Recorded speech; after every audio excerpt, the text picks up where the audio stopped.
সহজ একটা উদাহরণ দিলে বুঝবেন। জান্নাত হচ্ছে পবিত্র স্থান, জান্নাত হচ্ছে পুত পবিত্র স্থান, যেখানে দেখবেন মানুষকে যখন বিদেশ পাঠানো হয় তখন তার শরীরকে কিন্তু টেস্ট করা হয় যে শরীরে কোনো রোগ ব্যাধি আছে কিনা। রোগ থাকলে তাকে বিদেশ পাঠানো হয় না। ঠিক জান্নাত একটা দামি স্থান, পবিত্র স্থান। এখানে আপনি গুনার বোঝা নিয়ে যাবেন এইটা সম্ভব না। আপনার ভিতরে ঈমান আছে, আপনি গুনার কাজও করেছেন, তাহলে গুনাহ পরিমাণ আপনাকে জাহান্নামে দগ্ধ হতে হবে। জাহান্নাম থেকে আপনি উদাহরণ দিতে পারেন দুনিয়ার হাসপাতালের মতো।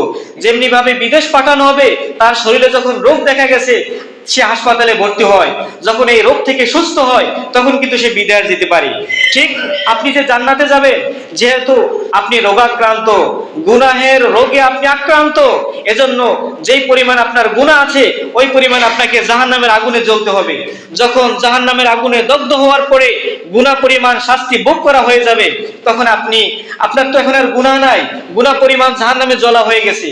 হয়তো সেই জ্বলাটা হাজার কোটি বছর হতে পারে, কত কোটি বছর সেটা আমিও জানি না। তো যখন গুনাহ পরিমাণ জাহান্নামে দগ্ধ হয়ে যাবে তখন দেখা যায় আপনার আর গুনাহ থাকবে না। যেহেতু আপনার ভিতরে ঈমান আছে সেজন্য আপনি জান্নাতে যেতে পারবেন। কিন্তু ভাই, এটা কি সহজ? এজন্য যারা বুদ্ধিমান, আল কাইয়িসু মান দানা নাফসাহু ওয়া আমিলা লিমা বাদাল মাউত, যারা বুদ্ধিমান তারা দুনিয়াতে বসেই তাদের হিসাব নেয়। হযরত ওমর ফারুক রাদিয়াল্লাহু তাআলা ইরশাদ করেন, মুতু ক্বাবলা আন তামুতু, তোমরা মৃত্যুবরণ করো হাকিকি মৃত্যুবরণ করার পূর্বে। হাসিবু ক্বাবলা আন তুহাসাবু, তোমার থেকে ফেরেশতারা হিসাব নেওয়ার আগে তুমি নিজের হিসাব একটু নিজে নাও। অর্থাৎ আমি যেই পরিমাণ নামাজ আদায় করতেছি, যেই পরিমাণ আল্লাহর গোলামি করি, আল্লাহর হুকুম আহকাম মোতাবেক চলি কিনা, আল্লাহ যদি আমাকে হিসাবের কাঠগড়ায় দাঁড় করান, তাহলে কি আমরা হিসাব দিয়ে জান্নাতে যেতে পারবো কিনা একটু আমাদের হিসাব করা উচিত, একটু আমাদের হিসাব করা উচিত।